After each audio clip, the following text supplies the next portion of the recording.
Europe എന്നാൽ ഒരു ചതിയ. ലോകത്ത് അങ്ങനെ ചതി ചെയ്തൊരു സൊസൈറ്റി ഇല്ല. എന്തുകൊണ്ടാണ് യൂറോപ്പിനെ വെസ്റ്റേൺ ലോജിക്കിനെ അത്ര തീവ്രമായ ഭാഷയിൽ എതിർക്കുന്നത്? എന്റെ രാജ്യത്ത് പ്രധാനമന്ത്രിക്കെതിരെ എന്റെ ചിന്തയിൽ വെച്ചാൽ പറയാ പോലീസ് പ്രൊട്ടക്ഷൻ ചെയ്യും. സോഷ്യലി നബി ആര്, പൊളിറ്റിക്കലി നബി ആര്? മുള്ളിനെ മുള്ളുകൊണ്ടെടുക്കുക എന്നുള്ള ഒരു നയമാണോ ഉസ്താദ് അതില്? 4ാം ക്ലാസ്സിനപ്പുറം സ്കൂളിൽ പോകാത്തത് കൊണ്ടാണ് ആ കുട്ടിക്ക് അത്ര വലിയ ജീനിയസ് ആകാൻ കഴിഞ്ഞത്. പോയിരുന്നെങ്കിൽ വൃത്തത്തിലായിരിക്കും. ആഗോളതലത്തിൽ ചിന്തിച്ചാൽ മുസ്ലിം സമുദായം ഒരു പ്രതിസന്ധി നേരിടുന്നുണ്ട്. വൃത്തത്തെ ഞാൻ നിഷേധിക്കണില്ല, ചിലർക്ക് തോന്നാണ് നിഷേധിക്കുന്നില്ല. ആ മുഹമ്മദിയത്തൊരു ഊർജാണ്, അതിന് വ്യക്തി താല്പര്യങ്ങളില്ല. മരിക്കുമെന്ന് ഉറപ്പുള്ള സ്ഥലത്തേക്ക് പോകാൻ ധൈര്യം കാണിച്ച മനുഷ്യരാ ശരിക്കും മലബാറിലെ മാപ്പിള പോരാളികൾ. സമൂഹത്തിന് വിപ്ലവത്തിൽ വിജയിക്കണമെങ്കിൽ അവർക്ക് താല്പര്യങ്ങൾ ഉണ്ടാകാൻ പാടില്ല. ഈ സമൂഹത്തിന് സമുദായത്തിന് ദൂരവ്യാപകമായ പ്രത്യാഘാതങ്ങൾ ഉണ്ടാക്കുമെന്ന് ഉസ്താദിന് തോന്നിയിട്ടുണ്ട്. നിർഭയത്വം ഇല്ലാത്ത ഒരാൾക്ക് സൊസൈറ്റിയെ മാറ്റാൻ കഴിയില്ല. ഈ ആത്മീയമായി കരുത്തില്ലാത്ത ഈ തലമുറയ്ക്ക് എങ്ങനെ സാധിക്കുമെന്ന ആശങ്ക തോന്നിയിട്ടുണ്ട് ഉസ്താദിന്? പലസ്തീന്റെ ഫ്ലാഗ് ഹറമിൽ ഉയർത്തിയതിന്റെ പേരിൽ പോലീസ് അറസ്റ്റ് ചെയ്തു എന്ന് കത്തി നിൽക്കുന്ന സമയത്ത് ഉസ്താദിന് ഭയം തോന്നാറില്ലേ? ഇന്നും പുതിയ യൂത്തിനോട് നിങ്ങൾ കള്ളുടിച്ചാൽ നരകം കിട്ടും എന്ന് പറഞ്ഞാൽ അവർ ഉടനെ പറയാ അതാക്കൻ നരകല്ലേ. അപ്രിയ സത്യങ്ങളും ഉസ്താദ് വളരെ നിർഭയത്വത്തോടു കൂടി വിളിച്ചു പറയുന്നുണ്ട്. യേശു ക്രിസ്തു അടിച്ചിട്ടുണ്ട്. ആരെ? പലിശക്കാരെ അടിച്ചു. എന്തിനാ അടിച്ചത്? അടിക്കും, കൈവറക്കും. ഈ സൊസൈറ്റിയിൽ ഇപ്പോൾ നമ്മൾ ചെയ്യേണ്ടത് സമ്മേളനങ്ങളല്ല, ഗ്രാസ് റൂട്ട് വർക്കാണ്. വേണ്ട രൂപത്തിൽ കൈകാര്യം ചെയ്യും. CHന്റെ വെല്ലുവിളികളെയല്ല കുഞ്ഞാലിക്കുട്ടിയെ പോലത്തെ തലമുറ നേരിട്ടത്. പി.കെ. കുഞ്ഞാലി സാഹിബ് വിജയിച്ചിട്ടുണ്ട് ഞാൻ മനസ്സിലാക്കുന്നത്. കുഞ്ഞാലി സാഹിബിനെ പോലത്തെ ഒരു നേതാവ് ഇല്ലാതെയായാൽ മുസ്ലിം സൊസൈറ്റി മലബാറിൽ വലിയ ഒരു ശൂന്യത അനുഭവപ്പെടും. ഇപ്പം 200 റീൽസ് ഡെയിലി കാണുന്ന 5 വയസ്സിന് മുകളിലുള്ള കുട്ടികളെ നമ്മൾ മനസ്സിലാക്കണ്ടേ? വൈ എന്ന ചോദ്യം അവരുടെ മനസ്സിലുണ്ട്. ഇത് നേഗസിന്റെ കൊട്ടാരത്തിലോ പേർഷ്യൻകാരുടെ കൊട്ടാരത്തിലോ ഈ മുഹമ്മദ് നബിക്ക് തുടങ്ങാമായിരുന്നു, തുടങ്ങിയില്ല. കോഴിക്കോട് കേന്ദ്രീകരിച്ചുള്ള പ്രധാനപ്പെട്ട ഹോസ്പിറ്റലുകളെ മുഴുവൻ അമേരിക്കൻ കമ്പനികൾ പർച്ചേസ് ചെയ്യുന്നു. എന്റെ പ്രഭാഷണം ഒരു വിമർശനാത്മകമായിട്ടെങ്കിലും എല്ലാവരും കേൾക്കുന്നുണ്ട്. റഹ്മത്തുള്ള കാസിമി മൂത്തേടം, പ്രമുഖ ഖുർആൻ പണ്ഡിതൻ, പ്രഭാഷകൻ, എഴുത്തുകാരൻ. 25 വർഷക്കാലം മലയാളിയുടെ ചിന്തകൾക്ക് തീപിടിപ്പിച്ച് നിർഭയം അപ്രിയ സത്യങ്ങൾ വിളിച്ചു പറഞ്ഞ് നേരിന്റെ പാതയ്ക്ക് കാവലിരുന്ന ഇസ്ലാമിക് സ്കോളർ. സബാൻ അൺസ്ക്രിപ്റ്റഡിന്റെ വേദിയിലേക്ക് ഷെയ്ഖ് റഹ്മത്തുള്ള കാസിമിക്ക് സ്വാഗതം. റഹ്മത്തുള്ള കാസിമി ഉസ്താദിന്റെ പ്രഭാഷണങ്ങളെ കുറിച്ചുള്ള എൻ്റെ ഏറ്റവും പ്രധാനപ്പെട്ട ഓർമ്മ എന്ന് പറയുന്നത്, വളരെ ചെറിയ പ്രായത്തിൽ 5ാം ക്ലാസ്സിലോ 6ാം ക്ലാസ്സിലോ പഠിക്കുമ്പോൾ കോഴിക്കോട് അരയിടത്ത് പാലത്ത് വലിയ സദസ്സിനെ അഭിമുഖീകരിച്ചുകൊണ്ട് ഉസ്താദിൻ്റെ ക്ലാസ്സുകൾ കേൾക്കാൻ ആ ചെറിയ പ്രായത്തിൽ വരാൻ സാധിച്ചു എന്നുള്ളതാണ്. ആ കാലം മുതലേ ഉസ്താദിൻ്റെ പ്രഭാഷണങ്ങൾ കാമ്പുള്ളതാണ്. ഏറ്റവും മനോഹരമായി ഖുർആൻ്റെ തഫ്സീറിനെ അല്ലെങ്കിൽ ഭൗതിക ലോകത്ത് എങ്ങനെ പ്ലേസ് ചെയ്യണമെന്നത് വളരെ കൃത്യമായി ആ കാലം മുതലേ അവതരിപ്പിച്ചു വരുന്ന ഉസ്താദിൻ്റെ വിദ്യാഭ്യാസ കാലഘട്ടത്തെ എങ്ങനെയാണ് പറയാൻ കഴിയുക? വിദ്യാഭ്യാസ കാലഘട്ടം എന്നാൽ പിന്നെ പ്രാഥമികം നാട്ടിൽ തന്നെയാണ്. കെ പാണ്ടിക്കാട് എൻ്റെ ഉമ്മാൻ്റെ വീട്. അങ്ങനെ ഉമ്മാൻ്റെ വീട്ടിൽ നിന്നാണ് എൻ്റെ വിദ്യാഭ്യാസത്തിൻ്റെ തുടക്കം. പാണ്ടിക്കാട്, മലപ്പുറം ജില്ലയിൽ. പിന്നെ മൂത്തേടം, പിന്നെ അതിനുശേഷം പിന്നെ ദർസ് പഠനം. ഉസ്താദ് പിന്നെ കാപ്പിൽ ഉമർ മുസ്ലിയാർ, പിന്നെ പ്രഗത്ഭ പണ്ഡിതനായിരുന്ന OK ജയന്തികുട്ടി മുസ്ലിയാർ, അങ്ങനെയൊക്കെയുള്ള. അതിനുശേഷം പിന്നെ യൂണിവേഴ്സിറ്റി തലത്തിലേക്ക് വിദ്യാഭ്യാസത്തെ കാര്യങ്ങളൊക്കെ വ്യക്തമായി പഠിക്കാൻ വേണ്ടി, കൂടുതൽ ഉയർന്ന് പഠിക്കാൻ വേണ്ടിയിട്ട് പിന്നെ ഡൽഹിയിലേക്ക് പോയി ദേവബന്ദിൽ പഠിച്ചു. ദേവബന്ദിൽ പഠിച്ചു. അങ്ങനെയൊക്കെയാണ്. അതാണ് എൻ്റെ വിദ്യാഭ്യാസ കാലഘട്ടം. അങ്ങനെ ഉസ്താദിൻ്റെ എഴുത്തുകൾ, ചിന്തകൾ, പ്രഭാഷണങ്ങൾ ഇതിലൊക്കെ യൂറോപ്യരോട്, പാശ്ചാത്യ സംസ്കാരങ്ങളോടൊക്കെയുള്ള കടുത്ത ഭാഷയിലുള്ള വിയോജിപ്പും ആ രൂപത്തിലുള്ള ശൗര്യപ്രകടനങ്ങൾ കാണാം. എന്തുകൊണ്ടാണ് യൂറോപ്പിനെ വെസ്റ്റേൺ ലോജിക്കിനെ അത്ര തീവ്രമായ ഭാഷയിൽ എതിർക്കുന്നത്? ഒരു അടിസ്ഥാനപരമായി പറയുകയാണെങ്കിൽ എന്നെ ഞാനാക്കിയത് എൻ്റെ ഒരു പരിധിയില്ലാത്ത വായനയാണ്. ഒരു കാലം വായിക്കാൻ വേണ്ടി മാത്രം ചിലവാക്കിയത്. യൂണിവേഴ്സിറ്റിയിൽ, ദേവബന്ദ് യൂണിവേഴ്സിറ്റിയിലൊക്കെ പോയതിന് സമയത്തും ഞാൻ ക്ലാസ്സിൽ ഉപയോഗപ്പെടുത്തുന്നതിനേക്കാൾ കൂടുതൽ സമയം അന്ന് വിശ്വപ്രസിദ്ധമായ ലൈബ്രറി ഉണ്ടാവും. ആ ലൈബ്രറിയിലൊക്കെ പിന്നെ കിട്ടുന്നതെല്ലാം വായിക്കും. അപ്പം കുട്ടിക്കാലത്ത് തന്നെ ഉമ്മാക്ക് പിന്നെ എന്താ ഒരു പീടിയിൽ നിന്നൊരു സാധനം വാങ്ങിക്കൊണ്ടുവന്ന് കൊടുത്താൽ അതിനൊക്കെ പൊതിഞ്ഞ് അക്കാലത്ത് ഇന്നത്തെ പോലെ പ്ലാസ്റ്റിക് കടലാസുകളില്ല, കീസുകളില്ല, കടലാസിൽ പൊതിഞ്ഞാൽ കൊണ്ടുവരാം. അപ്പോൾ ആ ഉമ്മാക്ക് ആ സാധനം കൊടുത്തതിന് ശേഷം ഉമ്മാനോട് ഇത് ഭരണി കിട്ടിയതിന് ശേഷം ആ കടലാസ് എനിക്ക് തരണം ഉമ്മ എന്ന് പറയും. എന്നിട്ട് അത് വായിക്കും, അതുവരെ വായിക്കും. അങ്ങനെ എനിക്ക് ഇഷ്ടം. പിന്നെ പൈങ്കിളികൾ വായിക്കും. അക്കാലത്ത് പിന്നെ പരിസരത്ത് കിട്ടുന്ന മൂത്തേടത്ത് കൊടുത്ത പൈങ്കിളി സാഹിത്യങ്ങളാണ്. പിന്നെ ബാറ്റൻ ബോസിൻ്റെ എന്താ പറയുക, മുട്ടത്ത് വർക്കിയുടെ. പക്ഷെ അതേസമയത്ത് അതിനൊക്കെ ഒരു വായനയുടെ വിശാലമായ ലോകത്തേക്ക് നമ്മളെ കൊണ്ടുപോയി. പിൽക്കാലത്ത് അതൊന്നും ഒരു സാഹിത്യം അല്ല എന്ന് മനസ്സിലായി. പിന്നീട് നമ്മുടെ മലയാളം കണ്ട വലിയ വലിയ സാഹിത്യകാരന്മാരെ തെരഞ്ഞു പിടിച്ച് വായിച്ചു. വലിയ ഭാഷ ഒക്കെ നന്നായി, മലയാള അക്ഷരമൊന്നും തെറ്റൂല, ഒരിക്കലും മലയാളത്തിലെ അക്ഷരത്തിൽ പിഴവ് വരൂല. ആർക്കും പറ്റിയാൽ എൻ്റെ റബ്ബിൻ്റെ സഹായത്താൽ മലയാള അക്ഷരത്തിലൊന്നും എനിക്കൊരു പിഴവും വരില്ല. എന്തുകൊണ്ട്? അങ്ങനെ വാതൃമി മുഴുവൻ വായിച്ചു. വാതൃമി ആഴ്ചപ്പതിപ്പ് മാത്രം എരിച്ച് പൊറുക്കി 3-4 തവണ വായിക്കും. പിന്നെ അക്കാലത്ത് ഇറങ്ങിയ നോവലുകൾ മുഴുവൻ വായിച്ചു. ഞാൻ വായിക്കാത്ത നോവലുകൾ മലയാളക്കരയിൽ ഉണ്ടാവൂല. പിന്നെ വിജയൻ്റെ വിജയന് ഒരു നോവലിസ്റ്റ് എന്ന നിലയിൽ എന്നെ ഏറ്റവും സ്വാധീനിച്ചത് വിജയനാണ്. വിജയൻ ഒരു ബൗദ്ധിക നോവലിസ്റ്റ്. ഖസാക്കിന്റെ ഇതിഹാസം ഒരു വല്ലാത്ത നോവലാണ്. ഒരു ആധുനികതക്ക് വേണമെങ്കിൽ ഒരു അറുത്തു മുറിച്ചൊരു സ്കെയിൽ വെക്കുകയാണെങ്കിൽ അതിനെ ഖസാക്കിൽ കൊണ്ടുപോയി വെക്കാത്ത നല്ല സാഹിത്യകാരൻ. പിന്നെ MTയുടെ 2-ാം ഊഴം അത് വായിച്ചപ്പോൾ പിന്നെ എന്താ പറയുക, കുരുക്ഷേത്രത്തെ പഠിക്കണമെന്ന് തോന്നി, ഗീത വായിക്കണമെന്ന് തോന്നി. അപ്പോൾ ഓരോ വായനയും പുതിയ വായനയിലേക്ക് വാതിൽ തുറന്നു തന്നു.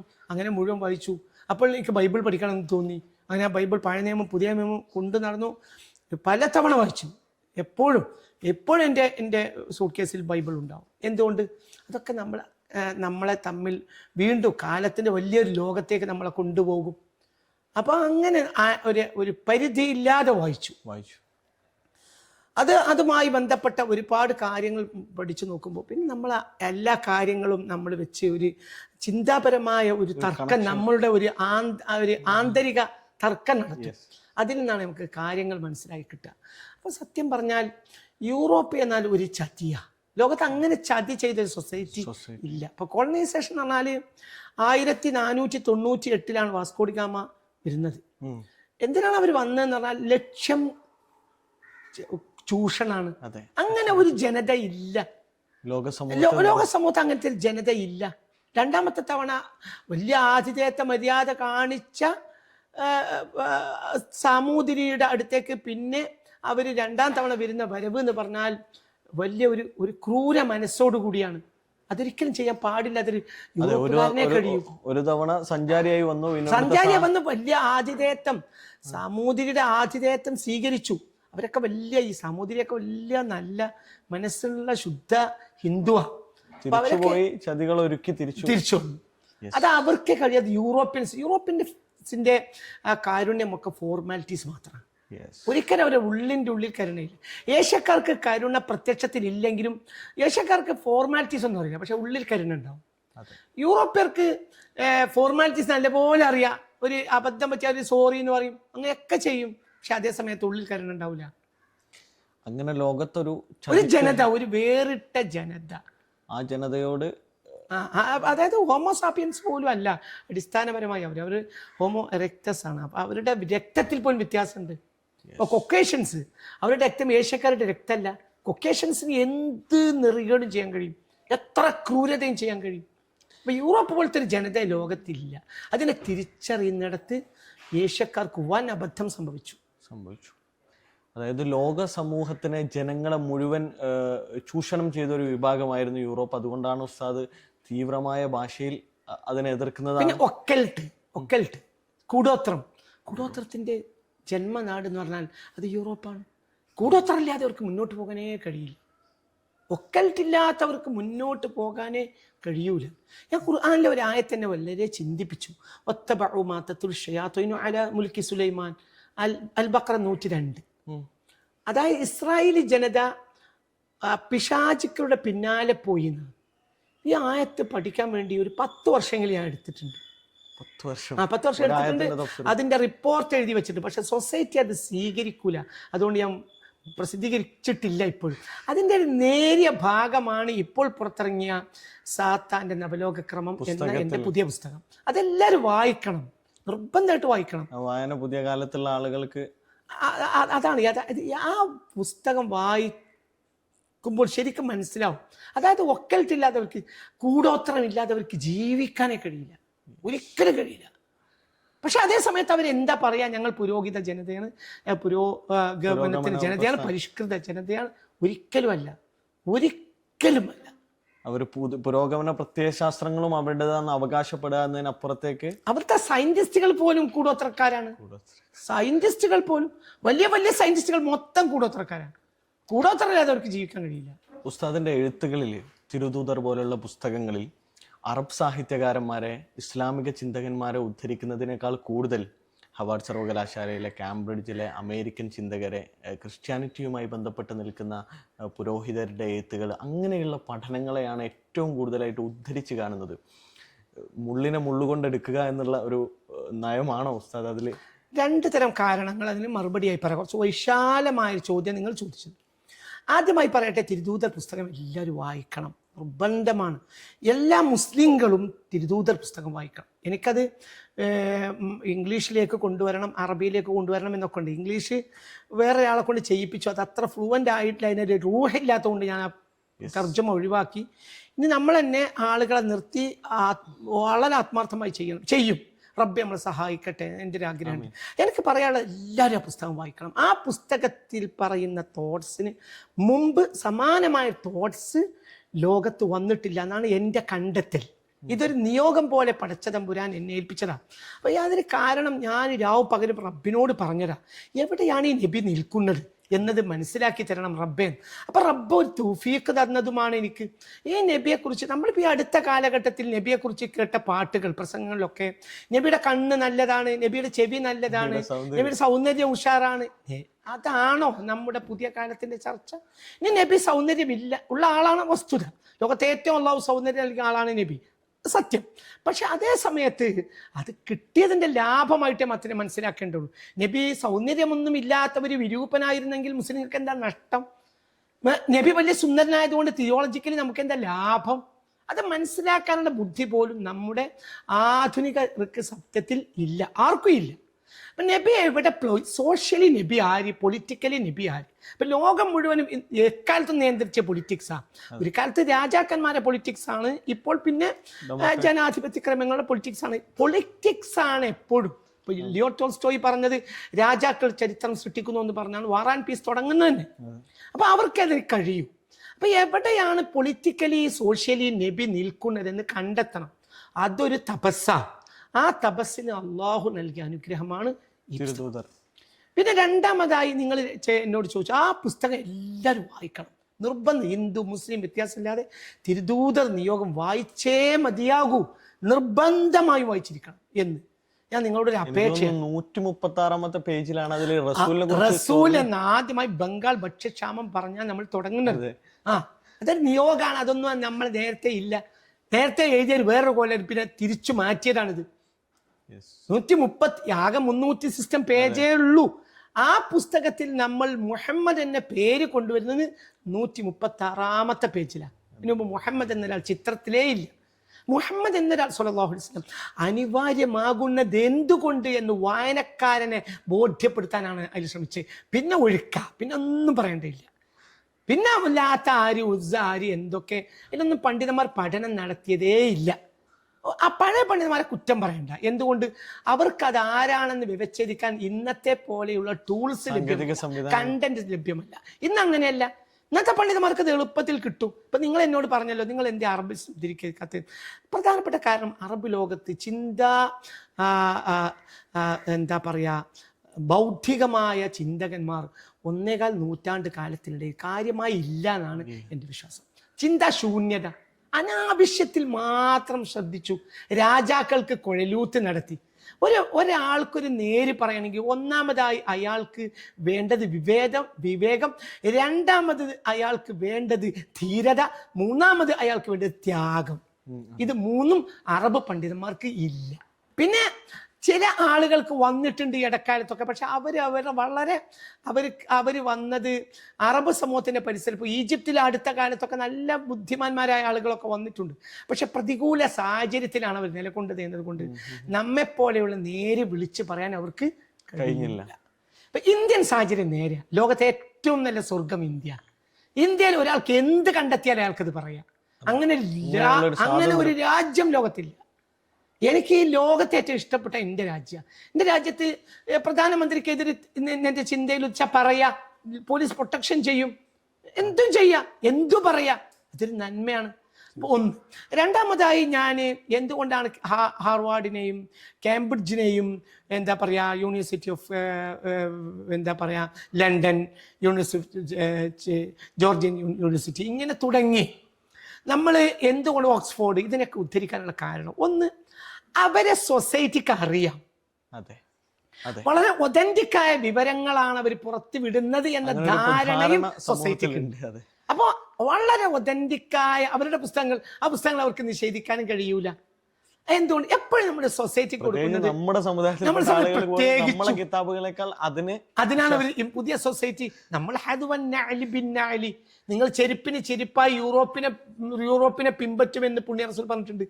അപ്പറഞ്ഞത് യൂറോപ്പിനെയാണെന്ന് പോലും ഇന്നത്തെ പണ്ഡിതന്മാരിൽ ഭൂരിപക്ഷത്തിനും അറിയൂല. അതും അറിയൂല അവർക്ക്.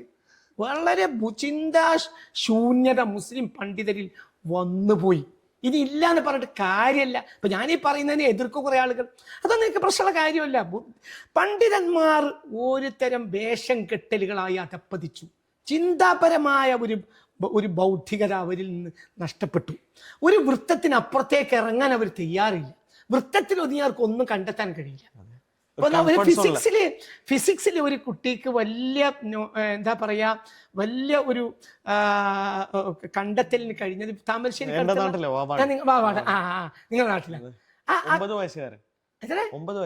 വയസ്സുകാരൻ എന്നോട് അതിനെ കുറിച്ച് ഒരാൾ ഇങ്ങനെ പറഞ്ഞു. ആ കുട്ടിയുടെ വീഡിയോ ഒക്കെ അയച്ചിരുന്നു. പിന്നെ ഇങ്ങനെ പറഞ്ഞു. അപ്പൊ അത് 4ാം ക്ലാസ്സിനപ്പുറം സ്കൂളിൽ പോയിട്ടില്ലാണ്. അപ്പൊ ഞാൻ ഉടനെ അവനോട് പറഞ്ഞു, 4ാം ക്ലാസ്സിനപ്പുറം സ്കൂളിൽ പോകാത്തത് കൊണ്ടാണ് ആ കുട്ടിക്ക് എത്ര വലിയ ജീനിയസ് ആകാൻ കഴിഞ്ഞത്. പോയിരുന്നെങ്കിൽ വൃത്തത്തിലായിരിക്കും. വൃത്തത്തിന് ഒന്നും പിന്നെ കഴിയില്ല. വൃത്തത്തിന്റെ ഉള്ളിൽപ്പെട്ട ഒരാൾക്കും കഴിയില്ല. വൃത്തത്തിന് ഞാൻ ഈ അടുത്ത കാലത്ത് ചെയ്ത ഏറ്റവും വലിയ ഗുണം, ഞാൻ വൃത്തത്തിന് പുറത്തേക്ക് ചാടി എന്നുള്ളതാണ്. ഞാൻ വൃത്തത്തെ ഞാൻ നിഷേധിക്കണില്ല. ചിലർക്ക് തോന്നാണ് നിഷേധിക്കുന്നില്ല. ഞാൻ ആ വൃത്തത്തിന്റെ ഗുണകാംക്ഷിയാ.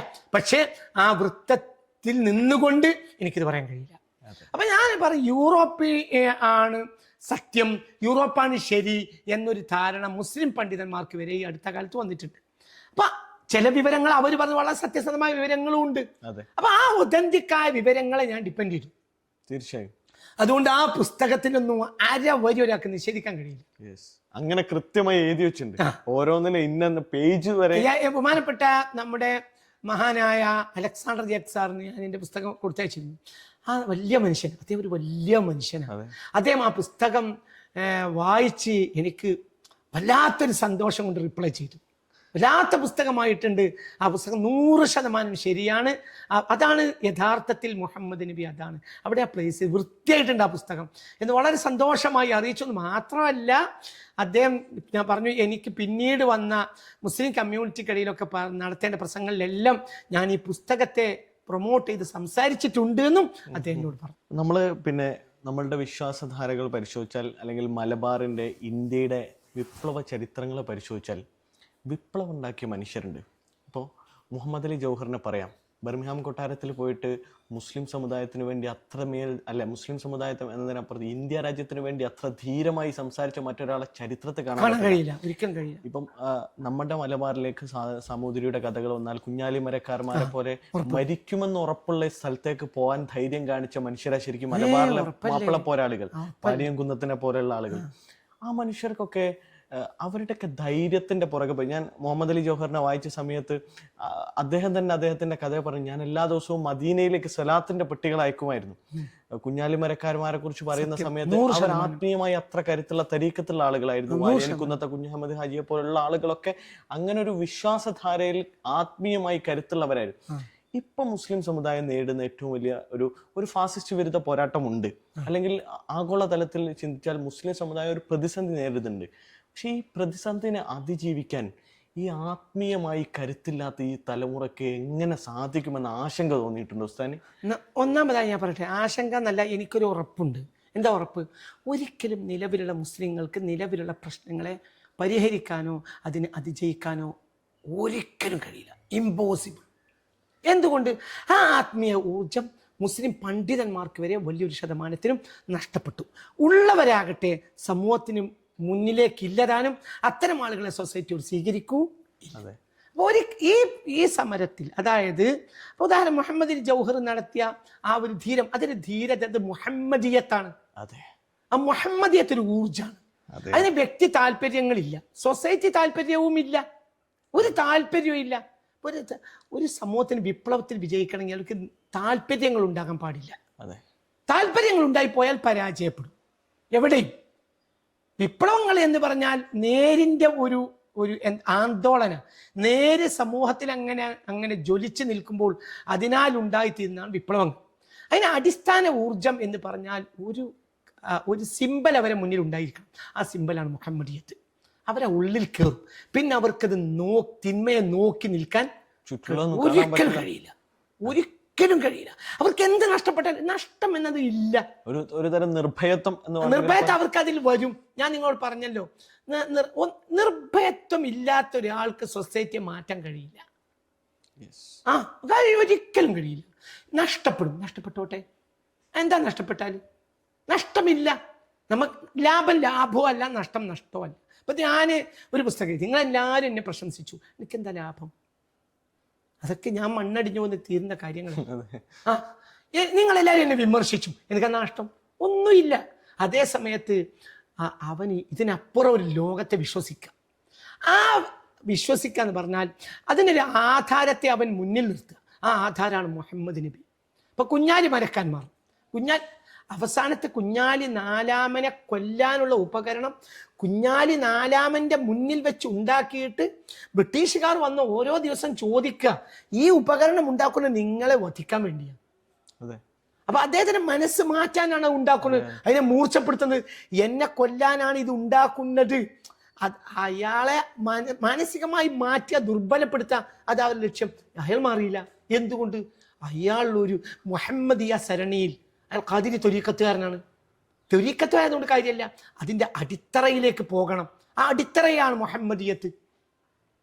ആ വിശ്വാസധാര നൽകിയ ഊർജം അതില്ല. ഇപ്പൊ ഞാനൊരു കാര്യം പറയണം. ഇപ്പോൾ ഫലസ്തീനി കുട്ടികൾക്ക് വേണ്ടി നമ്മുടെ യൂറോപ്പിൽ ചെയ്ത വളരെ നിർഭയമായ ചില മൊമെന്റുകൾ എന്തുകൊണ്ട് അറബ് രാജ്യങ്ങളുണ്ടായില്ല? എന്തുകൊണ്ടുണ്ടായില്ല? ഒരു 5 വക്ത് നിസ്കരിക്കണില്ലേ? ഈ നിസ്കാരങ്ങളൊക്കെ കവാത്തുകൾ മാത്രമാണ്. സമരങ്ങളും വിപ്ലവങ്ങളുടെ അത്ര പോലെ മുദ്രാവാക്യം പോലും ഉണ്ടായില്ല. എന്തുകൊണ്ട്? എന്താണെങ്കിലും യൂറോപ്പിൽ ഒരു നിർഭയത്വമുണ്ട്. അത് തിന്മക്കും നന്മക്കും ഉപയോഗപ്പെടുത്തിയാലും എന്തിനുപയോഗപ്പെടുത്തിയാലും യൂറോപ്യർക്ക് അവർ കഴിയും. അവർക്ക് വിധേയത്വം ആരോടും ഇല്ല. ആ വിധേയത്വം ആരോടും ഇല്ലാത്തത് കൊണ്ടാണ് അവർക്ക് വളരെ കൃത്യമായി. കനേഡിയൻ പ്രധാനമന്ത്രി എന്താ പറഞ്ഞത്? ബെഞ്ചമിൻ നെതന്യാഹു എന്റെ രാജ്യത്ത് വന്നാൽ ഉടനെ ഞാൻ അറസ്റ്റ് ചെയ്യും. ഇതെന്താ ഒരു മുസ്ലിം രാജ്യത്ത് പറയാത്തത്? എന്നല്ല, പലസ്തീന്റെ ഫ്ലാഗ് ഹറമിൽ ഉയർത്തിയതിന്റെ പേരിൽ പോലീസ് അറസ്റ്റ് ചെയ്തു എന്ന് കത്തി നിൽക്കുന്ന സമയത്ത്. എന്തുകൊണ്ട്? നിങ്ങൾ ആദ്യം ഒരു കാര്യം സമ്മതിക്കണം, മുസ്ലിം ലോകം തകർന്നു പോയിട്ടുണ്ട്. മുസ്ലിം പണ്ഡിതന്മാർ നാട്യങ്ങൾ മാത്രമാണ്. അവരെത്ര വലിയ ഷെയ്ഖാണെങ്കിലും നാട്യങ്ങൾ മാത്രമാണ്. ഈ നാട്യങ്ങളിൽ നിന്നുകൊണ്ട് അവർക്ക് ഊർജം നഷ്ടപ്പെട്ടു പോയി. ആത്മീയമായ ഊർജം അവർക്ക് നഷ്ടപ്പെട്ടു പോയി. ഇതിനവർക്ക് തിരിച്ചു പിടിക്കാൻ അടുത്ത കാലത്ത് കഴിയേയില്ല. ഒരിക്കലും ഇമ്പോസിബിൾ, കഴിയാനില്ല. സമൂഹം തകർന്നു പോകും. 100%. നാട്യങ്ങൾ നടക്കും, വിപ്ലവം നടക്കൂല.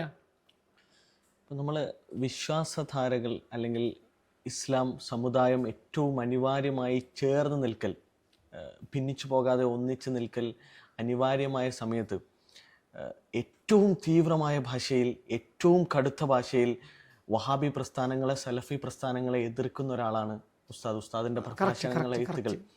എന്തുകൊണ്ടാണ് അവരും മുസ്ലിം നാമധാരികൾ എന്ന് വേണമെങ്കിൽ പറയാമല്ലോ, അങ്ങനെ ചേർന്ന് നിൽക്കേണ്ട സമയത്ത് പോലും അത്ര തീവ്രമായി അവരെ എതിർക്കാനുണ്ടാകുന്ന കാരണം എന്ത്? അത് നിങ്ങൾ ശരിക്കും മനസ്സിലാക്കണം. ഞാൻ കേവലം ഒരു മുസ്ലിം വിഭാഗത്തിൽ ചേർക്കപ്പെട്ട ഒരു കാഫറൊന്നുമല്ല, മുസ്ലിം തന്നെയാണ്. നമ്മൾ എതിർക്കുന്ന ശുദ്ധീകരണം അനിവാര്യമാണ്. ശുദ്ധീകരണം അവർക്കും വേണം. ശുദ്ധീകരണം നടന്നിട്ടില്ലെങ്കിൽ ഒരിക്കലും മുന്നോട്ട് പോകാൻ സൊസൈറ്റിക്ക് കഴിയില്ല. ഇതൊരു ആരോഗ്യവത്തായ സൊസൈറ്റിയായി മാറാൻ ശുദ്ധീകരണം നടക്കണം. അപ്പൊ നിങ്ങൾക്ക് ഇവിടെ ഒരു എന്താ പറയാ മുറിവുണ്ടായി, ജലം ചീഞ്ചലം ഇതൊക്കെ ഇതിൽ നിറഞ്ഞു. നിങ്ങൾക്ക് ആരോഗ്യവാനാവണമെങ്കിൽ നിങ്ങൾ എന്തെങ്കിലും എന്താ നല്ല പ്രോട്ടീൻ പൗഡർ കഴിക്കല്ല ആദ്യം വേണ്ടി. പ്രോട്ടീൻ പൗഡർ കഴിക്കുന്നതോടുകൂടെ എന്ത് ചെയ്യണം? ശുദ്ധീകരണം. അപ്പൊ ഒരാൾ ചോദിക്കണോ, നിങ്ങൾ എന്തിനാണ് ഇത്ര നല്ല ശരീരത്തിന് ആരോഗ്യത്തോടു കൂടെ ജീവിക്കണം എന്ന് പറഞ്ഞ ഇക്കാലത്ത് നിങ്ങളുടെ ശരീരത്തിൽപ്പെട്ട ഒന്നിനെ നിങ്ങൾ കീറുന്നത് എന്തിനാണ് എന്ന ചോദ്യമാണ് ഇപ്പോൾ നിങ്ങൾ ചോദിച്ച ചോദ്യം. ഇതാണ് ഭൂരിപക്ഷം ജനങ്ങൾ മനസ്സിലാക്കി. ശുദ്ധീകരണം വേണം. മുഹമ്മദ് ബിൻ അബ്ദുൽ വഹാബ് ഇസ്ലാമിക കാഴ്ചപ്പാടിനെ തകർത്തു, ആഗോള തലത്തിൽ തകർത്തു. അതൊരു വിഡ്ഢിത്തരാണ്. അതായത് ഇപ്പൊ ഈ കഴിഞ്ഞ ദിവസം ഞാൻ ബദർ യുദ്ധം എക്സാമ്പിൾ, എല്ലാ യുദ്ധങ്ങളും പുണ്യ നബിയുടെ എല്ലാ യുദ്ധങ്ങളും ഷിർക്കിനെതിരെയുള്ള യുദ്ധങ്ങളായിരുന്നില്ല, പകരം ധർമ്മ സംസ്ഥാപനത്തിന്റെ യുദ്ധങ്ങൾ മാത്രമാണ് എന്ന് ഞാൻ പറഞ്ഞിട്ടുണ്ട്. ഇനി അതിനാരെതിർത്താലും അതാണ്. അത് 100 തെളിവുകൾ എനിക്ക് കാണിക്കാനും കഴിയും. ആരോ എവിടോ എന്തോ എഴുതി വെച്ചെന്നല്ല, മുമ്പ് ഏതോ ഇമാമോ മൗമൂമോ ഈ വിഡ്ഢിത്തം എഴുതി വെച്ച് ഇത് വായിച്ച് ആവർത്തിക്കേണ്ട ആവശ്യം നമുക്കില്ല.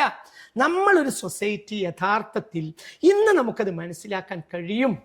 ഷിർക്ക് തൗഹീദ് ഇൻഡിവിജ്വലായി ഓരോരുത്തർക്കും നിർബന്ധമാണ്. അതേ സമയത്ത് അയാളെ കത്തിക്കാട്ടി ഭീഷണിപ്പെടുത്തി അത് ചെയ്യിപ്പിക്കൽ മുസ്ലിം കമ്മ്യൂണിറ്റിക്കോ ലോകത്തിന് സമൂഹത്തിന് നിർബന്ധമില്ല, ഒരിക്കൽ നിർബന്ധമല്ലേ. അപ്പൊ എന്നതുപോലെ വിശ്വസിക്കുന്നവർക്ക് വിശ്വസിക്കാം, എന്നാൽ അയാൾക്ക് വിശ്വസിക്കൽ നിർബന്ധമാണ്. അയാളെ നിർബന്ധിപ്പിക്കൽ കത്തി കാണിക്കൽ നമുക്ക് നിർബന്ധമില്ല. അതേസമയം ധർമ്മം അങ്ങനെയല്ല. അപ്പൊ നിങ്ങളൊരു ഹിന്ദു ആണ്, ഞാനൊരു മുസ്ലിമാണ്, an എക്സാമ്പിൾ അങ്ങനെ പറയാ എങ്കിൽ നിങ്ങൾ മുസ്ലിമായേ മതിയാകൂ. അവിടെ വാശി എടുത്തിട്ട് നിങ്ങളെ മുസ്ലിമാക്കൽ എനിക്ക് നിർബന്ധമില്ല.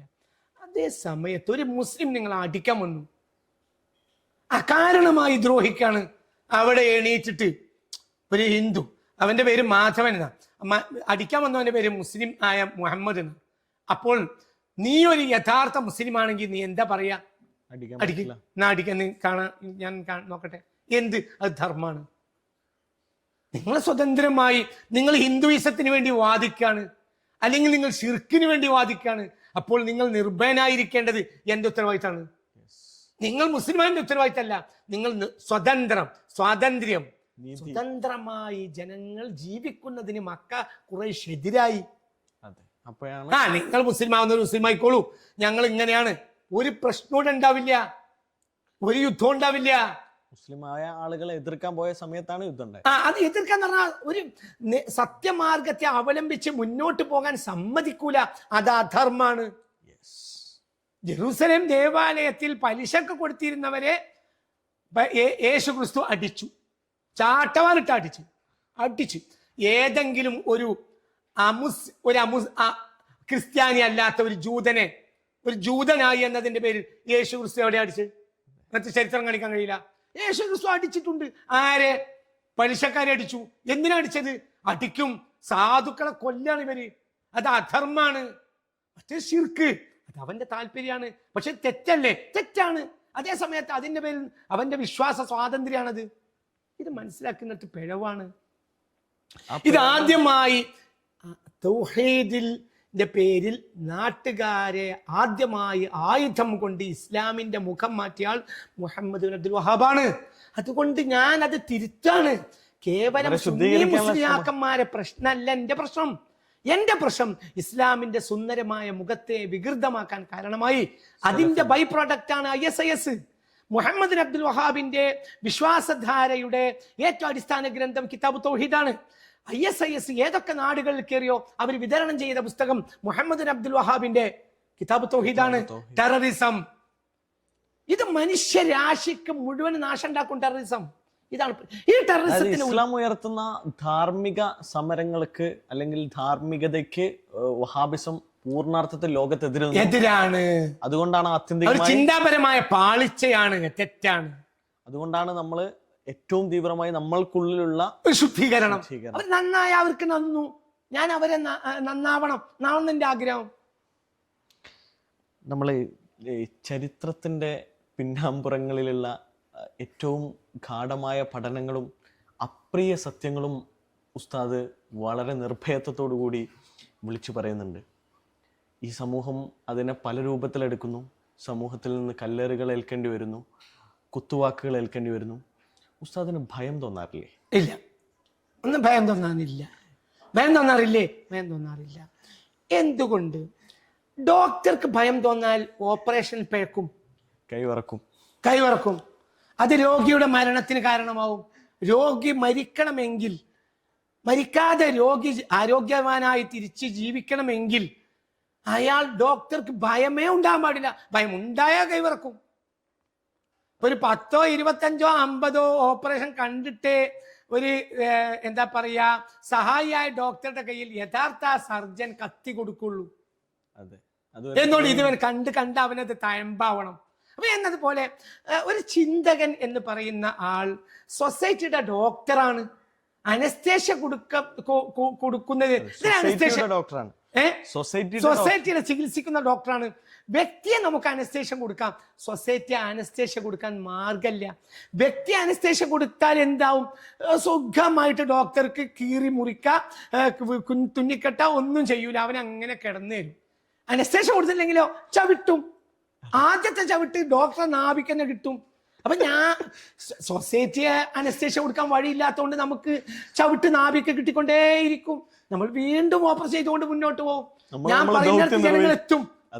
നമ്മൾ കാലത്തിനപ്പുറത്ത് സഞ്ചരിക്കാണ്. വൈകിയാലും നമ്മളുടെ വഴിയിലെത്തും, ഉറപ്പായിട്ടെത്തും, 100% എത്തും, എത്തിയിരിക്കും.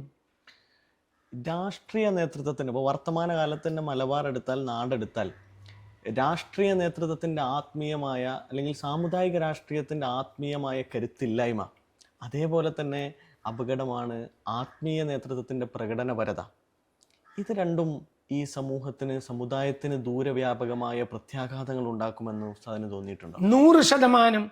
മുസ്ലിം സമുദായ കമ്മ്യൂണിറ്റി ലിബറലിസത്തിലേക്കും നിരീശ്വരവാദത്തിലേക്കും ലക്കും ലഗാനുമില്ലാത്ത ലൈഫിലേക്കും ഓടിക്കൊണ്ടേയിരിക്കും. അത് മനസ്സിലാക്കാൻ പോലും മതപണ്ഡിതന്മാർക്കോ രാഷ്ട്രീയ നേതൃത്വത്തിനോ നിലവിൽ കഴിവില്ല. അവർ സമ്മേളനത്തിന്റെ അക്ക ഒപ്പിക്കാൻ നടക്കുക. അതായത് 20 സമ്മേളനം, 30 സമ്മേളനം, 40 സമ്മേളനം, 50 സമ്മേളനം, 150 സമ്മേളനം, 200 സമ്മേളനം, ഇതൊക്കെയാണ്. ഇതൊന്നും സൊസൈറ്റിയിൽ ഒരു ഫലം ഉണ്ടാക്കൂല. യൂത്ത് അതിൽ വരുന്നത് കൗതുകത്തിന് മാത്രമാണ്. കാണാനും വലിയ ഒരാൾക്കൂട്ടത്തിൽ അത്ര യൂത്തിനുള്ളൂ. യൂത്ത് ഇവരെ സ്വീകരിച്ചിട്ടേ ഫെസ്റ്റിവൽ ആയിട്ട്. പിന്നെ ഇവരുടെ പ്രകടന പരത നേരെ സോഷ്യൽ മീഡിയ എടുത്തു നോക്കിയാൽ ശരിക്കും മനസ്സിലാവുന്നുണ്ട്. യൂത്തിന് ഇവരെക്കാൾ ബോധമുണ്ട്, ഇവർക്ക് ബോധമില്ല. നിലവിലുള്ള പണ്ഡിത നേതാക്കൾക്ക്, ചെറിയ കുട്ടിക്ക് പോലും, നമ്മളുടെ നാട്ടിലൊരു ആൽഫ കിഡ്സിൽപ്പെട്ട അല്ലെങ്കിൽ 20s കിഡ്സിലുള്ള ആളുകൾ പോലും ഒരു ദിവസം 400 മുതൽ 800 വരെ അത്ര ഇൻഫർമേഷൻ ഓവർലോഡഡ് ആയ ഒരു സമൂഹത്തിന്റെ മുന്നിലാണ് ഈ പ്രകടന പരത കാണിക്കുക. പെട്ടെന്ന് ഇത് തിരിച്ചറിയുന്നുണ്ട്. ബുദ്ധിയും ഇല്ല. ഇപ്പൊ ഒരു പണ്ഡിതന്, ഞാൻ ഇപ്പൊ ഈ അടുത്ത ദിവസം ഒരാളൊരു ക്ലിപ്പ് എനിക്ക് അയച്ചു. എന്താ, ഒരു പണ്ഡിതൻ, ഒരു തലയെ കെട്ടിയൊക്കെ ഉള്ള വലിയൊരു പണ്ഡിതൻ കാറിൽ നിന്ന് ഇറങ്ങി. അപ്പോൾ വേറൊരാൾ കൊണ്ടുവന്നിട്ട് ഒരു കൊട ചൂടിക്കൊടുത്തു. അയാൾ ഇങ്ങനെ സ്റ്റേജിലേക്ക് പോകുന്ന ഒരു പാട്ടൂരിൽ ഇങ്ങനെ കാണിക്കുക. ഇയാൾ ഈ കൊട ചൂടി കൊടുത്തിട്ട് സമൂഹത്തിന് എന്താ കാര്യം? ഇതൊക്കെയാണോ വിഷയം? എന്താണ് സൊസൈറ്റിയിൽ ചർച്ചയാക്കേണ്ടത് എന്നത് പോലും അറിയൂല. ആർക്കറിയില്ല? യൂത്തിന്, ഇവരെ കൂടെ നിൽക്കുന്ന യൂത്തിന് അറിയൂല. അതുകൊണ്ട് ഈ പണ്ഡിതന്മാരോട് ഉള്ളിനുള്ളിൽ എനിക്ക് വെറുപ്പും അറപ്പുമാണ്. അവരൊന്നും ഞാൻ ഇങ്ങോട്ട് ഇറക്കൂല. എന്നോട് ഈ പ്രകടന പരിത സൊസൈറ്റി നശിക്കാണ് എന്ന് പോലും ഇവർക്ക് മനസ്സിലാവണില്ല. അപ്പൊ ഞാൻ ഉദാഹരണം പറയാം. നമ്മുടെ മുസ്ലിം കമ്മ്യൂണിറ്റിയിൽ നിന്ന് 2 പെൺകുട്ടികൾ വിവാഹിതരായി. ലെസ്ബിയൻ വിവാഹം ആയല്ലോ. ഞാൻ അവരെ പേര് പറയുന്നില്ല. ഓക്കെ. ഇപ്പോൾ നമ്മുടെ നാട്ടിൽ ഒരു റിയാലിറ്റി ഷോ നടക്കുന്നുണ്ട്. അതിനെക്കുറിച്ച് ഞാൻ കാണുന്ന ആളല്ല, പക്ഷെ എന്നോട് കണ്ട അനവധി ആളുകൾ പറഞ്ഞു, ഇതിനെ സപ്പോർട്ട് ചെയ്തുകൊണ്ട് അതിന് വേണ്ട ലൈക്ക് കൊടുക്കുന്നതിൽ നമ്മുടെ യുവതികൾ അതെ. ആയിരക്കണക്കായ 10,000-കണക്കായ യുവതികൾ, മുസ്ലിം യുവതികൾ ഇന്ന് ആ പെൺകുട്ടികൾക്ക് സപ്പോർട്ട് ചെയ്യുന്നവരാണ്. ഒരുപാട് സപ്പോർട്ട് ചെയ്യുന്ന സമയത്ത് മറ്റു സമുദായത്തിൽപ്പെട്ട ആളുകൾ ശക്തമായി എതിർക്കുന്ന ആരെ എതിർക്കുന്ന മറ്റു സമുദായക്കാർ. എന്നിട്ട് നമ്മൾ കുറെ സമ്മേളനം നടത്തണം നമ്മളെ വിഷയം? ഇവരെ കുറെ തങ്ങന്മാരും മുസ്ലിയാക്കന്മാരും കൊട ചൂടി നടത്തലാണോ നമ്മളെ വിഷയം? അയ്യേ, ഇവരൊക്കെ കൂട്ടത്തിൽ പെട്ടുപോയല്ലോ, ബോധമില്ല. ഈ മുസ്ലിയാക്കന്മാരിൽ എത്ര മുന്തിയവർക്കും വിവരമില്ല, അന്തോ ഇല്ല. സൊസൈറ്റി എവിടെ എത്തിയെന്ന് ഈ മുസ്ലിയാക്കന്മാർക്ക് അന്തമില്ല. എന്റെ ബാധ്യത എന്താണ് ഈ തങ്ങൾക്കും മുസ്ലിംക്കും അറിയൂല. എന്റെ പ്രശ്നം അവർക്കത് അറിയൂല എന്നുള്ളതാണ്. എനിക്കത് അറിയും, എനിക്ക് ഈ സൊസൈറ്റി അറിയും. ഈ സൊസൈറ്റിയിൽ ഇപ്പോൾ നമ്മൾ ചെയ്യേണ്ടത് സമ്മേളനങ്ങളല്ല, ഗ്രാസ് റൂട്ട് വർക്കാണ്. കാരണം യൂത്ത് മുഴുവനും ചേഞ്ച് ആവുകയാണ്. നിസ്കാരം നിർത്തി എന്ന് എന്നോട്, എൻ്റെ മോള് നിസ്കാരം നിർത്തി എന്ന് പറയും. 4 ആളെങ്കിലും ഒരു മാസത്തെ എന്നോട് പറയാനുണ്ട് എൻ്റെ മോള് നിസ്കാരം നിർത്തി. എന്തുകൊണ്ട്? അവർക്ക് നിസ്കാരത്തിൽ വിശ്വാസമല്ല, അവർക്ക് റബ്ബിൽ വിശ്വാസമല്ല, പേര് മുസ്ലിം തന്നെ. ഉസ്താദ് പറഞ്ഞു വന്നൊരു കാര്യം, യഥാർത്ഥത്തിൽ നിസ്കാരം നിർത്താൻ, അതേപോലെ തന്നെ ഇതിന്റെ യഥാർത്ഥത്തിലുള്ള ഒരു സന്തോഷമുള്ള വശങ്ങളെ കുറിച്ച് ആ തലമുറയെ ബോധവൽക്കരിക്കാത്തത് കൊണ്ടാണ് എനിക്ക് തോന്നിയിട്ടുണ്ട്. പിന്നെ നിസ്കാരത്തിന്റെ ആത്മാവിനെ പഠിപ്പിക്കുന്നതിലും പരാജയപ്പെട്ടു. ഇപ്പൊ നിങ്ങൾ കൊടുവള്ളി പരിസരത്താണ്. നിങ്ങളെ കൊടുവള്ളിയിലെ ഡോക്ടർ, എൻ്റെ ഒരു സുഹൃത്ത് പേഷ്യൻ്റായി അയാളെ സമീപിച്ചപ്പോൾ ആ ഡോക്ടർ പറയാ, ഈ കൊടുവള്ളി പരിസരത്തൊരു ഡോക്ടർ പറയാ, ക്രിസ്ത്യാനിയായിരുന്നു ഈ ഡോക്ടർ, പറയാണ് എൻ്റെ തൊട്ടടുത്ത വീട്ടുകാരനായ മുസ്ലിം 5 നേരം നിസ്കരിക്കുന്ന മുസ്ലിം ആയതുകൊണ്ട് ഞാൻ ക്രിസ്തുമതം ഉപേക്ഷിച്ച് നിരീശ്വരവാദിയായി. 10 ആളെ എൻ്റെ അടുത്ത് വന്നാൽ ആ ആളെ ഞാൻ കാണിച്ചു കൊടുക്കാൻ തയ്യാറാണ്. സത്യസന്ധനായ ഒരു വ്യക്തി യോട് ഡോക്ടർ പറഞ്ഞതാ. എന്ത്? ഈ ഡോക്ടർ പറയാണ്, ബാങ്ക് കൊടുക്കുമ്പോഴത്തിന് പള്ളിയിലെ 5 നേരം ഓടുന്ന സുബഹി അടക്കം പ്രഭാത നിസ്കാരത്തിനടക്കം ഓടുന്ന മുസ്ലിമാണ് എൻ്റെ അയൽവാസി എന്ന കാരണത്താൽ ഞാന് ക്രിസ്തുമതം ഉപേക്ഷിച്ചു, നിരീശ്വരവാദിയായി. എന്തുകൊണ്ട്? മതത്തിന്റെ ഒക്കെ അന്തർധാര എത്രേ ഉണ്ടാവുള്ളൂ ഈ പ്രകടനം. എന്തുകൊണ്ട്? ഈ മുസ്ലിമിനേക്കാൾ ദ്രോഹിയായ മനുഷ്യനെ എൻ്റെ ആയുസ്സിൽ ഞാൻ കണ്ടിട്ടില്ല. ഇതല്ലേ സൊസൈറ്റി? ഈ സൊസൈറ്റിയെ നിസ്കാരത്തിന് ആത്മാവില്ല, നിസ്കാരമുണ്ട് ആത്മാവില്ല. പിന്നെ പണ്ഡിതന്മാർ പ്രകടന പരതയ്ക്ക് വേണ്ടി ഓടുക, പണം, പ്രകടനം, അല്ലാത്ത ലക്ഷ്യം സമൂഹത്തിന്റെ മുന്നിൽ കാണുന്ന പണ്ഡിതന്മാർക്ക് ഇല്ലാന്ന് ജനത്തിന് ബോധ്യായി. പണ്ഡിതന്മാർ അശേഷമില്ല എന്നല്ല, സൊസൈറ്റിയുടെ മുന്നിൽ പത്രം തുറന്നാൽ ആദ്യം കാണുന്ന മുസ്ലിയാർ, പത്രം കാണുന്ന തങ്ങള്. ഈ പത്രത്തിൽ കാണുന്ന മുസ്ലിയാർക്കും തങ്ങൾക്കും സൊസൈറ്റിയോട് ആത്മാർത്ഥമായ ഒരു പ്രതിബദ്ധത ഇല്ല എന്ന് പുതിയ യൂത്ത് മനസ്സിലാക്കി കഴിഞ്ഞു. കണ്ണാടിയായി നിൽക്കുന്ന അവർക്ക് അങ്ങനെ മനസ്സിലാവുന്നത്. ഇനി തിരിച്ച് പ്രസംഗിച്ചിട്ട് കാര്യമില്ല, ഇവരുടെ ജീവിതം കൊണ്ട് അവർ തിരുത്തണം. ലോകത്തെ ഏറ്റവും വലിയ മുട്ടാളന്മാർ ഒരു മനുഷ്യനെ കണ്ടപ്പോൾ നന്നായി, ആളാണ് മുഹമ്മദ്. ലോകത്തെ ഏറ്റവും വലിയ മുട്ടാളന്മാർ കണ്ടപ്പോ നന്നായി, ആ മനുഷ്യൻ കണ്ട് നന്നായി. ആ മനുഷ്യനെ കാണാതെ വിമർശിച്ചു, കണ്ട് ഒരു ദിവസം ആ മനുഷ്യന്റെ കൂടെ വന്നപ്പോ പിന്നെ പോയിക്കോളൂ, പോയില്ല. എന്തുകൊണ്ട്? മനുഷ്യനൊരു സംവേദനക്ഷമത ഉണ്ട്. മനുഷ്യൻ നന്മയെ സ്വീകരിക്കും. ഏത് ചാൾസ് ഷോബ് രാജും നല്ല മനുഷ്യനെ ബഹുമാനിക്കും. ലോകത്തെ ഏറ്റവും വലിയ മുട്ടാളന്മാർ ലോകത്തെ ഏറ്റവും നല്ലവരായി. എന്തുകൊണ്ട്? അവർക്കിടയിൽ ഒരു മനുഷ്യൻ വന്നു, മുഹമ്മദ്. അതാ പാഠം. അവിടുന്ന് നമുക്ക് പേച്ച്. ഈ പണ്ഡിതന്മാർക്കും തങ്ങന്മാർക്കും നിലവിൽ പേച്ചു. അതിന്റെ പേരിലുള്ള കുരുത്തക്കേട് ഞാൻ വാങ്ങിക്കോളാം, നിങ്ങൾ എന്തിനു പേടിക്കണേ?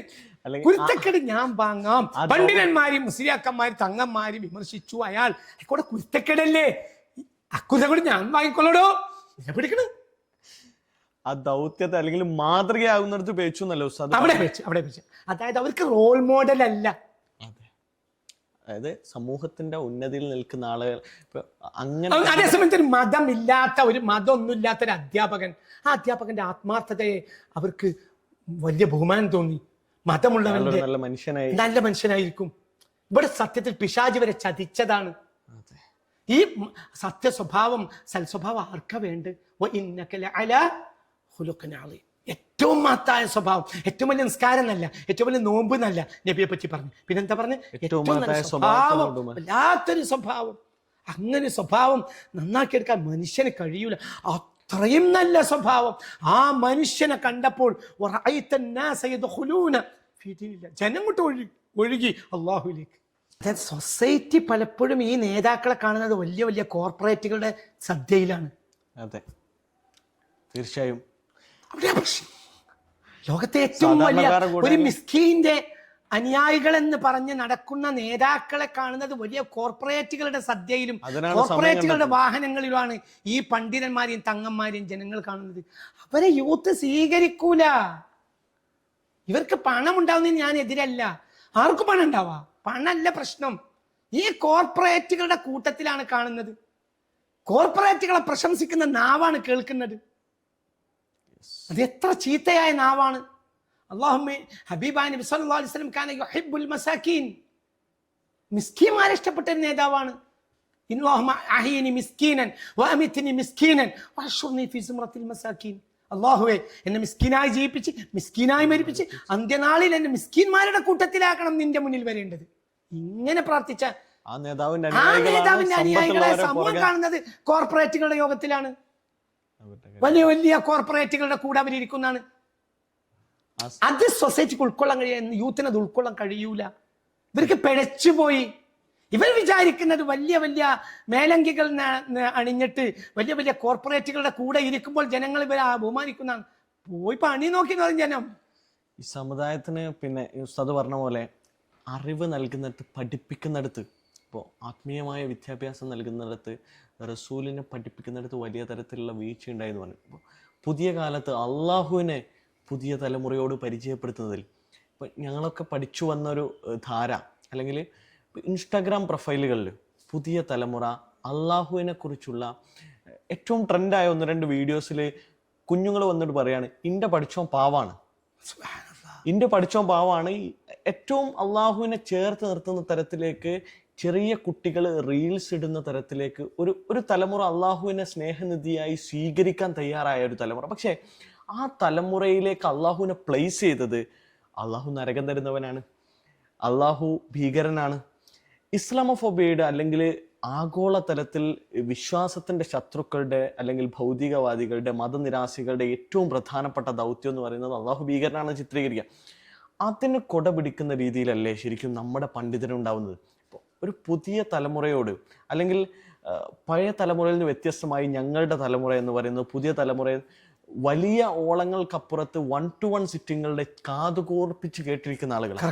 ആ ആളുകളോട് ഏറ്റവും മനോഹരമായി അള്ളാഹു മാന്യനാണെന്ന് പറയാൻ, അള്ളാഹു നിന്റെ ഏറ്റവും ചേർന്ന് നിൽക്കുന്ന മനുഷ്യനാണെന്ന് പറയൽ ഈ കാലത്തിന്റെ ഏറ്റവും അനിവാര്യമായ ദൗത്യമല്ലേ? 100%. അല്ലാഹു സുബ്ഹാനഹു വ തആലയെ പരിചയപ്പെടുത്തിയത് നിങ്ങൾ ഈ പറഞ്ഞതുപോലെ സൊസൈറ്റിക്ക് അള്ളാഹു നരകം സൃഷ്ടിച്ചിട്ടില്ലേ? ഉണ്ട്, ആയിക്കോട്ടെ. പക്ഷെ നരകത്തിലൂടെയല്ല അള്ളാഹുവിനെ പരിചയപ്പെടുത്തേണ്ടത്. അപ്പൊ ഖുർആനിൽ 114 തവണ അള്ളാഹു, സർവേശ്വരനായ അള്ളാഹു, ആ സർവേശ്വരനായ അള്ളാഹുവിനെ ഖുർആനിൽ 114 സ്ഥലത്താണ് ബിസ്മില്ലാഹിർ റഹ്മാനിർ റഹീം എന്ന് പരിചയപ്പെടുത്തിയത്. ബിസ്മില്ലാ, അള്ളാഹുവിന്റെ നാമത്തിൽ ആരംഭിക്കുന്നു. അർ റഹ്മാൻ, ഏറെ കരുണാനിധിയായ, അർ റഹീം, ഏറെ കരുണാവാരിധിയായ. ഇത് അടുത്ത സൂറത്തിലും അങ്ങനെ തന്നെയാണ്, അടുത്ത സൂറത്തിലും അങ്ങനെ തന്നെയാണ്. ഒരു സൂറത്തിന്റെ തുടക്കത്തിലില്ല, പക്ഷെ ഒരു സൂറത്തിന്റെ മധ്യത്തിലുണ്ട്. അപ്പോൾ 114 അധ്യായങ്ങൾക്ക് 114 ബിസ്മില്ലാഹിർ റഹ്മാനിർ റഹീം. എവിടെ എന്നാ അള്ളാഹു ശിക്ഷിച്ചുകൂടെ? ശിക്ഷിക്കാം, പക്ഷെ ശിക്ഷിക്കുന്നത് പറഞ്ഞ റബ്ബിനെ പരിചയപ്പെടുത്തിയിട്ടില്ല. റബ്ബിനെ പരിചയപ്പെടുത്തുന്ന ഏറ്റവും വലിയ അതാണല്ലോ റബ്ബിനെ പരിചയപ്പെടുത്താൻ ഉപയോഗപ്പെടുത്തുന്നത്. മനസ്സിലായില്ല? ഇപ്പൊ ഇന്ത്യ രാജ്യത്ത് ജയിലില്ലേ? ജയിലുണ്ട്. പോലീസില്ലേ? ഉണ്ട്. പോലീസിന്റെ ലാത്തില്ലേ? ഉണ്ട്. ആമമില്ലേ? ആമമുണ്ട്. റിവോൾവർ ഇല്ലേ? SIയുടെ കയ്യിൽ ഉണ്ട്. അങ്ങനെയാണോ ഇന്ത്യയെ പരിചയപ്പെടുത്തേണ്ടത്? കുറെ ആമവും കുറെ ലാത്തിയും കുറെ റിവോൾവറും കുറെ AK-47 കുറെ 10,000-കണക്കിന് പട്ടാളങ്ങളും കുറെ ജയിലും ജയിലറയും ഇരുമ്പുവാതിലും ഉള്ള രാജ്യം എന്നാണ് പറയേണ്ടത്. ഇതൊക്കെ ഇവിടെ ഇല്ലേ? ഉണ്ടല്ലോ. അത് അതിന്റെ അനിവാര്യതയിലുണ്ട്.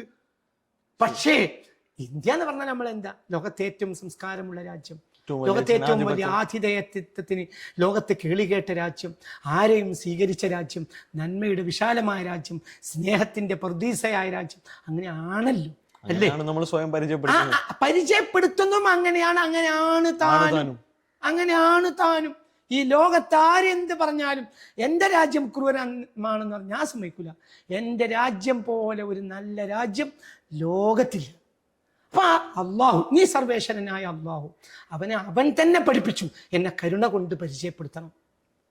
കാലത്തിനനുസരിച്ച് വ്യത്യാസങ്ങൾ വരും, സൊസൈറ്റിയുടെ സംവേദനക്ഷമതയിൽ വ്യത്യാസങ്ങൾ വരും, കാഴ്ചപ്പാടിൽ വ്യത്യാസങ്ങൾ വരും.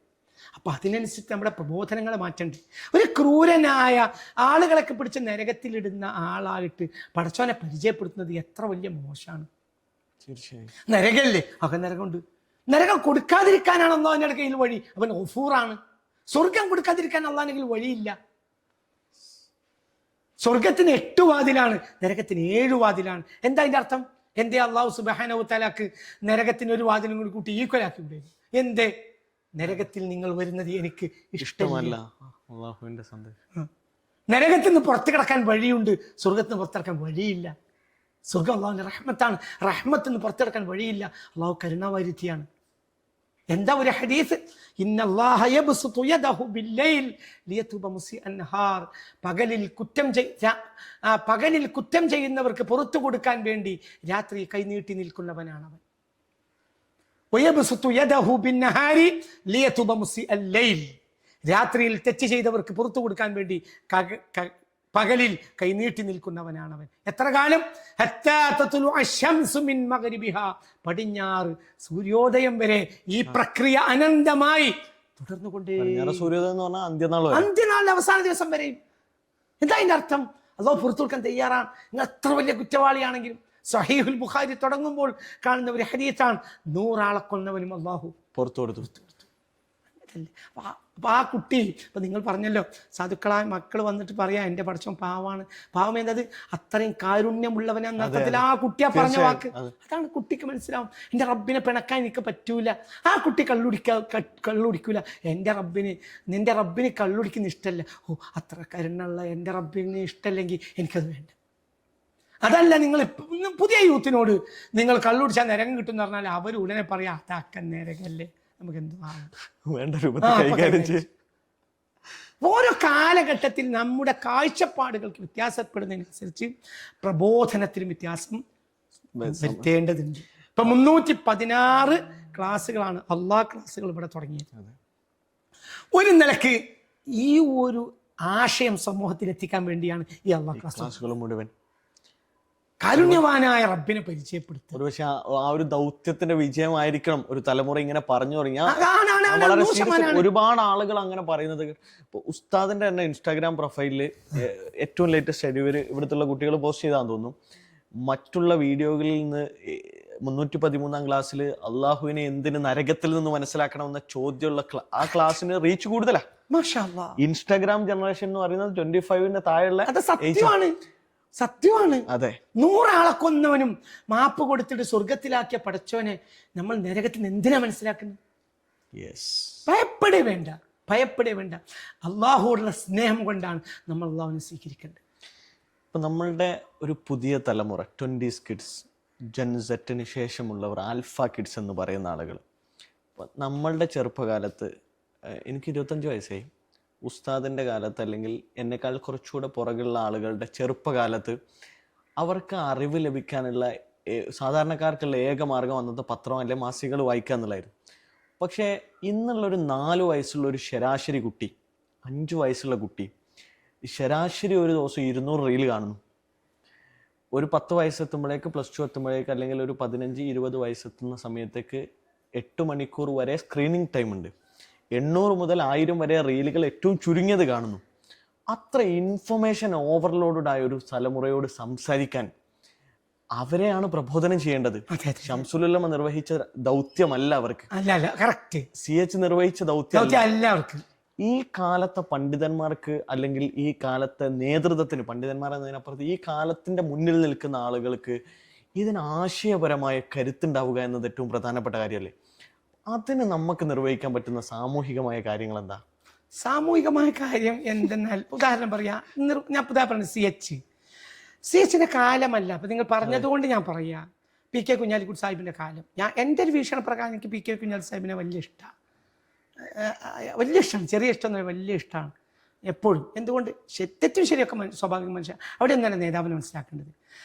PK കുഞ്ഞാലിക്കുട്ടി എന്ന് പറഞ്ഞാൽ ഞാൻ മനസ്സിലാക്കിയത്ര CHന്റെ വെല്ലുവിളികളെയല്ല കുഞ്ഞാലിക്കുട്ടിയെ പോലത്തെ തലമുറ നേരിട്ട് അതിൽ പി കെ കുഞ്ഞാലി സാഹിബ് വിജയിച്ചിട്ടുണ്ട് ഞാൻ മനസ്സിലാക്കുന്നത്. തീർച്ചയായും കുഞ്ഞാലി സാഹിബിനെ പോലത്തെ ഒരു നേതാവ് ഇല്ലാതെയായാൽ മുസ്ലിം സൊസൈറ്റി മലബാറിൽ വലിയ ഒരു ശൂന്യത അനുഭവപ്പെടും. ഞാൻ അവിടുന്ന് പാഠം ഉൾക്കൊണ്ടൊരു ജനത വരണം. എന്താന്ന് അവർക്ക് വലിയ പുതിയ ജനതയെ അവരെ കൊണ്ടുപോകണം. വലിയ കാര്യങ്ങൾ വേണം. ഉദാഹരണം, നമ്മളെ പ്രബോധകർക്ക് ഞാൻ പറയുന്നത് എന്താ പറയുക, പഴയ കാലത്ത് നരകത്തിനെ പറ്റി വയല് പറഞ്ഞവരൊക്കെ പേച്ചു എന്നല്ല, അന്ന് അത് മതിയായിരുന്നു. ഇന്നത് പോരാ. ഇന്ന് ജനങ്ങളെ ചിരിപ്പിച്ച് കരയിപ്പിക്കണം. പണ്ട് കരഞ്ഞിട്ടും തിരിച്ചു പോകും, മതി. അവരെ ഹൃദയത്തിലേക്ക് അള്ളാന്ന് കേൾക്കാൻ അത് മതി. ഇന്നങ്ങനെയല്ല, ചിരിച്ചിട്ട് പിന്നെ അവർ കരയും, പിന്നെ അവർക്ക് അള്ളാന്നല്ലാത്തൊരു ചിന്ത ഉണ്ടാവില്ല. അപ്പൊ പുതിയ കാലഘട്ടത്തിനനുസരിച്ച് ഇപ്പൊ ചില ആളുകൾ പറയുന്നുണ്ട് നരകത്തിന് പാടില്ല എന്നാണോ ഇയാൾ പറയുന്നത്, നരകം അങ്ങനെയാണോ, ഖുർആനിൽ നരകം പറഞ്ഞിട്ടില്ലേ? ഇതൊന്നും ഇവർക്ക് മനസ്സിലാകാതെ സംസാരിക്കാണ്. ഞാൻ അതൊന്നല്ല പറയുന്നത്. ഞാൻ പറയുന്നത് പുതിയ കുട്ടികൾ 200 റീൽസ് ഡെയിലി കാണുന്ന 5 വയസ്സിന് മുകളിലുള്ള കുട്ടികളെ നമ്മൾ മനസ്സിലാക്കണ്ടേ? നമ്മളെക്കാൾ അവർക്ക് ബോധമുണ്ട്, നമ്മളെക്കാൾ അവർ അഡ്വാൻസ്ഡ് ആണ്. വൈ എന്ന ചോദ്യം ഉണ്ട് അവരുടെ മനസ്സിൽ. എന്തുകൊണ്ട്? എല്ലാത്തിനും ഒരു എന്തുകൊണ്ടുണ്ട്.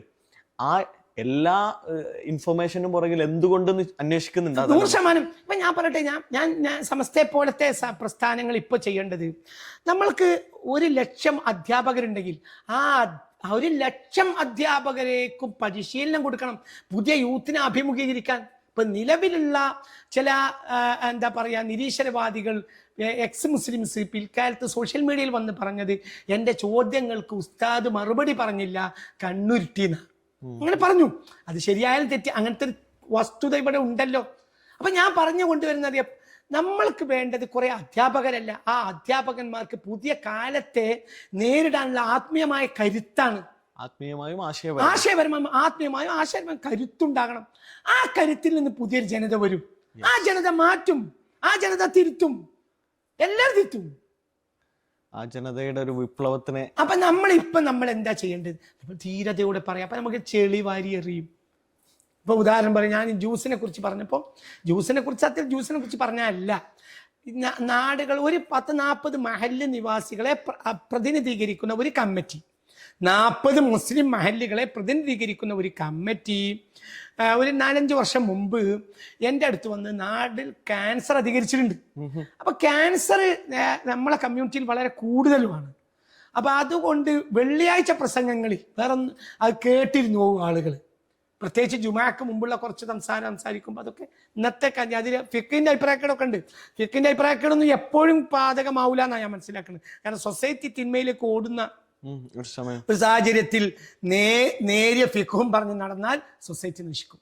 അത് വലിയ സത്യമാണ് ഈ പറയുന്നത്. അത് ഞാൻ പിന്നീട് വിശദീകരിക്കാം. ഏതായാലും ഇത് എന്നോട് വന്ന് പറഞ്ഞപ്പോൾ, നിങ്ങൾ ഉസ്താദുമാർക്കൊരു 40 ഖത്തീബന്മാരെ കൊണ്ടുവരാം, ഒരു ക്ലാസ് കൊടുക്കണം. അങ്ങനെ ഞാൻ 2-2.5 മണിക്കൂർ എന്തുകൊണ്ടാണ് മുസ്ലിം കമ്മ്യൂണിറ്റിയിൽ മലബാറിൽ നിന്നാണ് ഏറ്റവും കൂടുതൽ ആളുകൾ ക്യാൻസർ സെന്ററിലേക്ക് പോകുന്നത്, തിരുവനന്തപുരത്തൊക്കെ പോകുന്നത്. അപ്പൊ എന്തുകൊണ്ടാണ് നമ്മളെ കമ്മ്യൂണിറ്റിയിൽ ഇത്ര ക്യാൻസർ കൂടാൻ കാരണം എന്നതിനെ കുറിച്ച് 2.5 മണിക്കൂർ നീണ്ട ഒരു പ്രഭാഷണം നടത്തി. ആ 2.5 മണിക്കൂറിനിടയിൽ വന്ന ഒരു വാക്കാണ് എന്ത്? ജ്യൂസ്. അവിടെ കട്ട് ചെയ്തു. അത് കട്ടിങ് മാത്രം പ്രചരിപ്പിക്കപ്പെടുന്നു. എന്നോട് ഇന്നലെ കൂടെ ഒരാൾ പറഞ്ഞു, ഞാൻ ഈ ഉസ്താദുമായിട്ട് സംസാരിക്കാൻ വരുന്ന സമയത്ത് ഈ ജ്യൂസിന്റെ സാധനം വെച്ചിട്ടാണെന്ന്. ഒരു സമൂഹത്തിന്റെ മുന്നിൽ ഒരുപക്ഷെ നമ്മളുടെ മതത്തിന്റെ ശത്രുക്കൾ പോലും ആയിരിക്കും അത് പ്രചരണത്തിന് ഉപയോഗപ്പെടുത്തിയത്. അതിന് നമ്മളുടെ സമുദായം ആ കണിയിൽ വീണു. അങ്ങനെ വീണുപോയി. കുറെ ജ്യൂസ് കടക്കാരും എനിക്കെതിരെ വേണ്ടതൊക്കെ എഴുതി വിട്ടു, വിളിച്ച് ചീത്ത പറഞ്ഞുകൊണ്ടേ ഒരു പ്രളയം ഉണ്ടായി. ഞാനൊക്കെ ക്ഷമിച്ചു. എന്തുകൊണ്ട്? അത്രേ ഉള്ളൂ, അവർക്ക് അറിവില്ല. അതെ, പൂർണ്ണമായ അർത്ഥത്തിൽ മനസ്സിലാക്കാൻ തന്നെ പറ്റും. അവർ പറ്റിയില്ല. ആ പ്രഭാഷണം മുഴുവൻ ഒരാൾ കേട്ടാൽ മൂക്കത്ത് വിരലിച്ചു. അങ്ങനെ എടുത്തൊരു പ്രഭാഷണമാണത്. അതായത് 2 മണിക്കൂർ ആ പ്രഭാഷണം കേൾക്കാൻ പോലും ജീവിതത്തിൽ സമയം കണ്ടെത്താത്ത ആളുകളാണ് 20 സെക്കൻഡ് മാത്രം കേട്ടിട്ട്. അതായത് ഈ സമുദായത്തിന്റെ പ്രശ്നം 20 സെക്കൻഡ് അറിവ് എല്ലാ കാര്യത്തിലും. അതാണ്. അപ്പൊ ഞാൻ പറഞ്ഞു, പിൽക്കാലത്ത് എല്ലാവർക്കും മനസ്സിലായി. ഇന്ന് ഡോക്ടർമാർ മുഴുവൻ ജ്യൂസിന് എതിർക്കുന്നുണ്ട്. വേണ്ട, ഓരോന്നിനും അതിൻ്റെതായ സ്ഥാനങ്ങളുണ്ട്. ഫ്രൂട്ട് അങ്ങനെ തന്നെ കഴിക്കണം. ഓരോന്ന് മനുഷ്യൻ ഇന്ന് മനസ്സിലാക്കുന്നുണ്ട്. ചില ആളുകൾ ഇപ്പോഴും നമ്മൾ വിമർശിക്കും, അതിനവർക്ക് മറ്റെന്തെങ്കിലും ദേഷ്യം ഉണ്ടാവും. അതൊന്നും നമ്മൾ കണക്കാക്കരുത്. ഇപ്പൊ ഞാൻ വഹാബികളെ പറ്റി പറയുന്നിടത്തും ഞാൻ പറയുന്നത്, അവർക്ക് എന്നെ മനസ്സിലാക്കും അവർ കുറച്ച് കഴിഞ്ഞാൽ. അപ്പോൾ അവർ മുഹമ്മദ് അബ്ദുൽ എല്ലാം തള്ളും, സൊസൈറ്റി മുന്നോട്ട് പോകും. മുസ്ലിം കമ്മ്യൂണിറ്റി ധൈര്യത്തോടുകൂടെ മുന്നോട്ട് വരട്ടെ.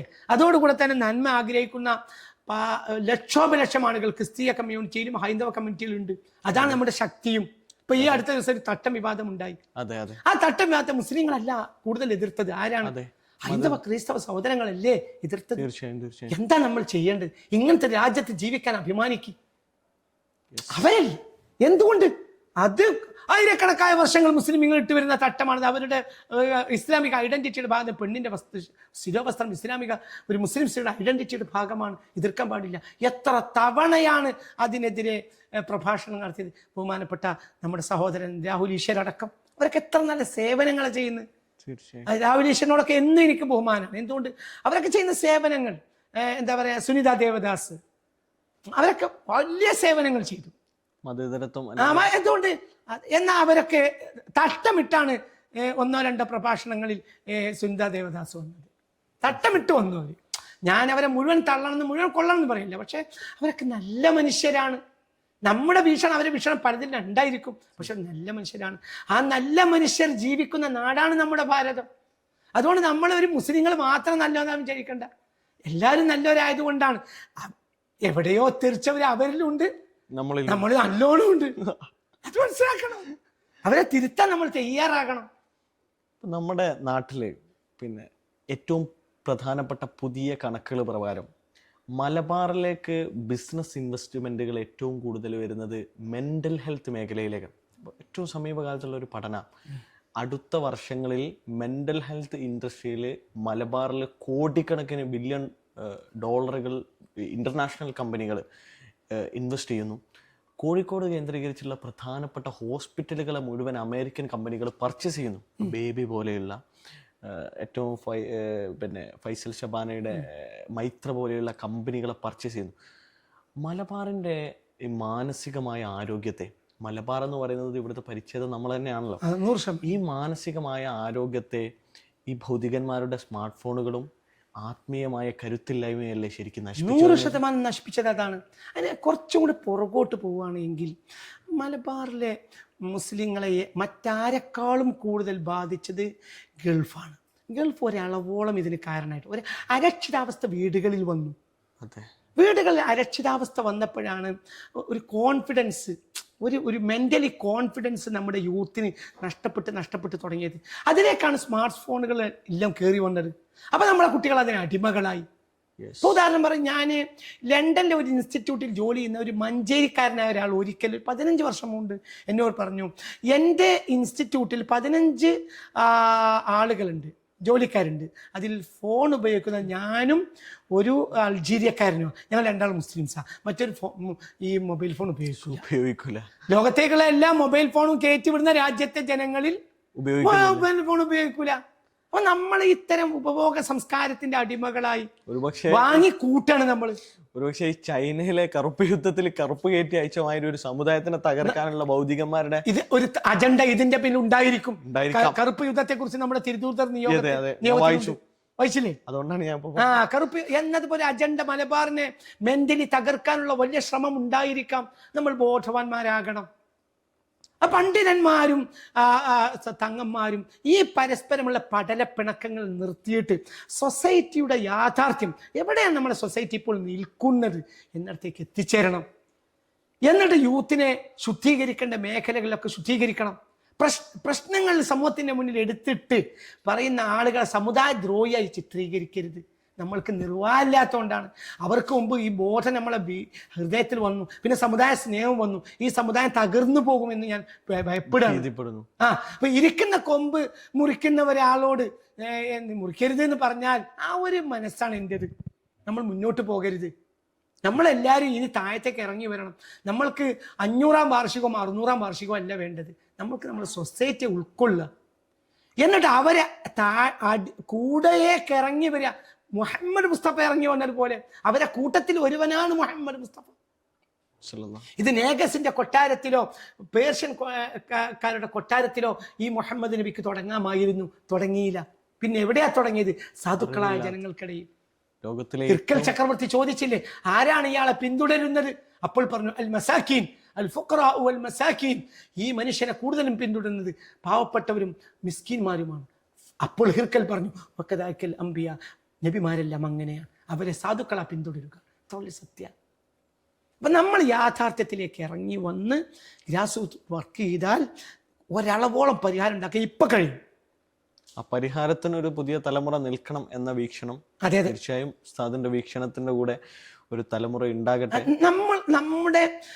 നമ്മുടെ നിലപാടുകൾ സൊസൈറ്റിയെ നന്നാക്കുകയില്ല. നമ്മൾ സൊസൈറ്റിയുടെ അടിത്തട്ടിലേക്ക് ഇറങ്ങി വന്ന് ചിന്തിക്കണം എന്നെങ്കിലും ആദ്യം നമ്മൾ മനസ്സിലാക്കണം.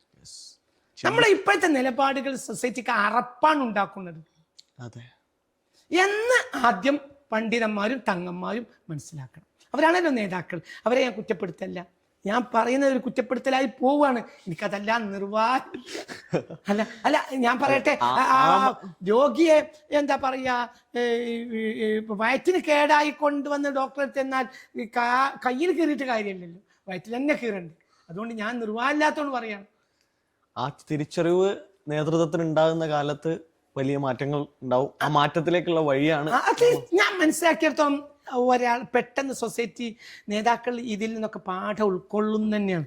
എൻ്റെ ഈ പ്രഭാഷണം ഒരു വിമർശനാത്മകമായിട്ടെങ്കിലും എല്ലാവരും കേൾക്കുന്നുണ്ട്, മനസ്സിലാക്കണം. അവരെ ഒന്നും ഒരു കാലത്ത് എന്നെ അക്സെപ്റ്റ് ചെയ്യണം. എന്നെ സ്വീകരിക്കൽ എൻ്റെ ലക്ഷ്യമേ അല്ല. ഈ ജനതയെല്ലാം കാര്യങ്ങളെ ബോധ്യപ്പെടുത്തിയാൽ എൻ്റെ ദൗത്യം സ്വീകരിച്ചാൽ മതി. അത് എന്നാ ഞാൻ എൻ്റെ ദൗത്യം നിർവഹിച്ചു കഴിഞ്ഞു. അത്രയേ ഉള്ളൂ.